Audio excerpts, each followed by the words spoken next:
దిగ్విజయ గణేశ్వర పరబ్రహ్మణే నమో నమః.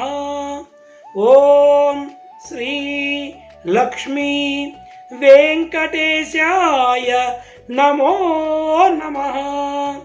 ఓం శ్రీ ఆదిత్యాది నవగ్రహ దేవతాభ్యో నమో నమః. ఓం శ్రీ మాతాపితృభ్యో నమో నమః.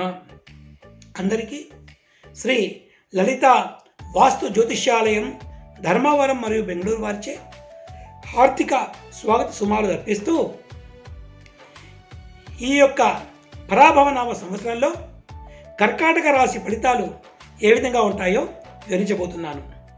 ముఖ్యంగా ఈ కర్కాటక రాశి ఏ ఏ నక్షత్రాల వారికి ఏ పాదాల వారికి అన్వయిస్తుంది అంటే పునర్వసు నక్షత్రంలోని 4వ పాదం అంటే చివరి పాదం వారికి, అదేవిధంగా పుష్యమి నక్షత్రంలోని మొదటి 4 పాదాల వారికి, ప్రథమ ద్వితీయ తృతీయ చతుర్థ పాదాల వారికి, అదేవిధంగా ఆశ్లేష నక్షత్రంలో 4 పాదాల వారు కూడా ఈ కర్కాటక రాశికి సంబంధించి ఉంటారన్నమాట. ఇక ఈ రాశికి వచ్చే అక్షరాలు అంటే నామాక్షరాలు ఏమిటి అంటే హి, హు, హే, హో, డా, డి, డు, డే, డో. ఈ అక్షరాలతో ఎవరి పేర్లైతే ముందుగా వాళ్ళ పేరు ముందుగా ఈ అక్షరాలు ఉండి ప్రారంభమవుతాయో వారందరికీ కూడా ఈ కర్కాటక రాశి అనేది అన్వయిస్తుందన్నమాట. ఇక ఈ సంవత్సరంలో ఈ కర్కాటక రాశి వారికి ఆదాయం 2గా ఉండబోతోంది, అదేవిధంగా వ్యయం 11గా ఉండబోతోంది.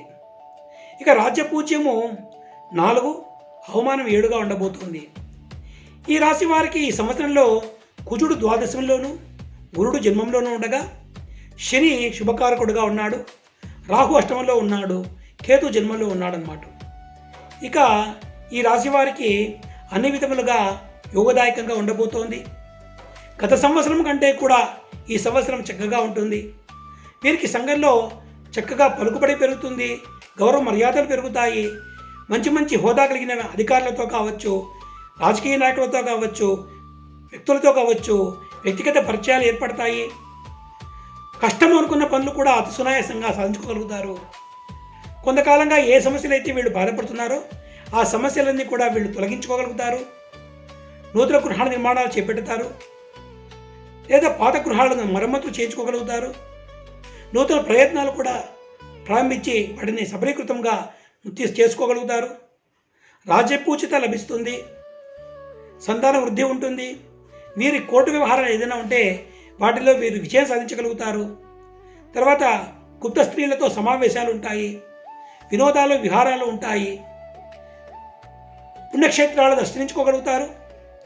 ఇలాంటి అత్యంత శుభ ఫలితాలు వీరు పొందుతూ ఉన్నప్పటికీ కొద్దిగా చెప్పాలి అంటే కొన్ని సందర్భాలలో వీళ్ళు అనారోగ్య సమస్యలను, అదేవిధంగా వాహన ప్రమాదాలను ఎదుర్కొనే అవకాశం కనబడుతూ ఉంది. కాబట్టి ప్రయాణాలప్పుడు జాగ్రత్తగా ఉండండి, ఆరోగ్య విషయంలో జాగ్రత్తలు తీసుకోండి. ఈ సంవత్సరము ఈ యొక్క రాశికి సంబంధించినటువంటి ఉద్యోగస్తులు ఎవరైతే ఉన్నారో వారు కోరుకున్న ప్రమోషన్లు బదిలీలు పొందగలుగుతారు, స్థిరాస్తులు కొంటారు. పర్మనెంట్ కాని వాళ్ళకు పర్మనెంట్ అయ్యే అవకాశాలు ఉన్నాయి. అదేవిధంగా వీరికి యోగదాయకంగా ఉంటుంది. నిరుద్యోగులకు కూడా చక్కటి అవకాశాలు వచ్చే అవకాశాలు ఉంటాయి. ఇక వ్యాపారస్తులు కూడా విశేషమైన లాభాలను ఆర్జిస్తారు.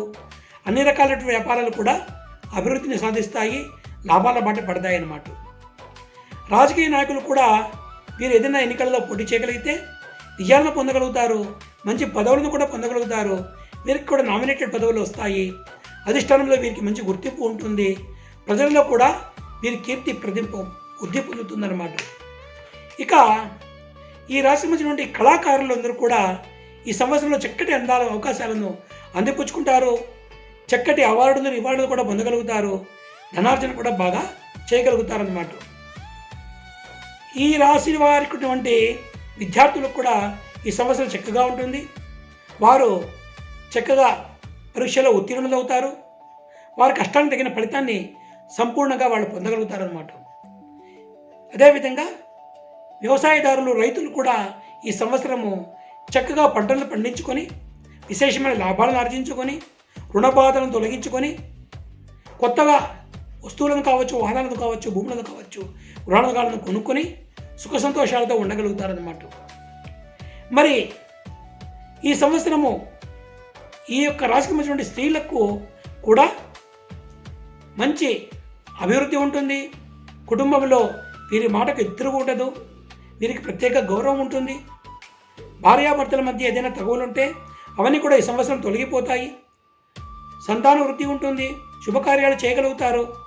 గర్భిణీ స్త్రీలకు సంతానం కలిగితే వారికి పుత్రసంతానం అయ్యే అవకాశం ఉంది. అదేవిధంగా అవివాహితులకు వివాహము, సంతానం లేని వారికి సంతానం కలిగే అవకాశాలు కూడా ఉంటాయన్నమాట.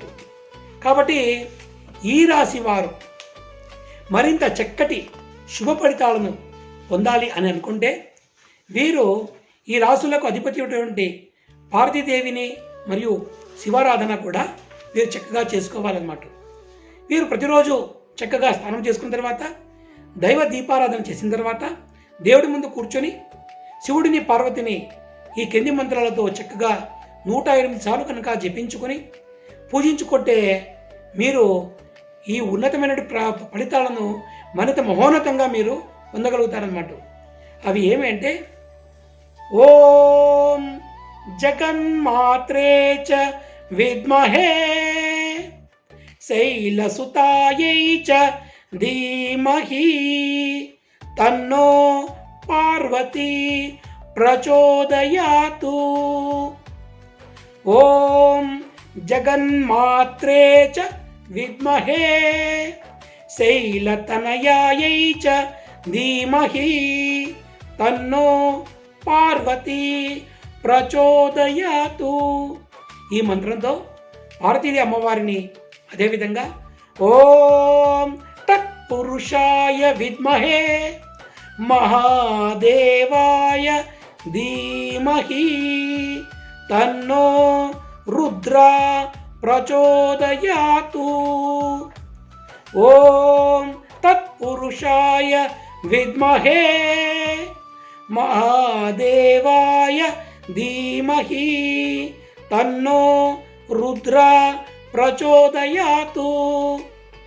ఈ శివ గాయత్రి మంత్రాన్ని లేదు అంటే ఓం నమ శివాయ అంటూ పంచాక్షరి మంత్రాన్ని కానీ శ్రద్ధాభక్తులతో మీరు 108 సార్లు పఠించుకొని శివపార్వతులను కనుక ప్రసన్నం చేసుకోగలిగితే మీరు మహోన్నతమైన ఫలితాలు పొంది సుఖకరమైన జీవితాన్ని పొందగలరని నేను తెలియజేస్తూ మీరందరూ కూడా తప్పకుండా ఆయురారోగ్యశ్వరాలతో వర్ధిల్లాలని ఆశిస్తూ సర్వే జన సుఖినో భవంతు లోకా సమస్తాం సుఖినో భవంతు. ఓం శాంతి శాంతి శాంతి.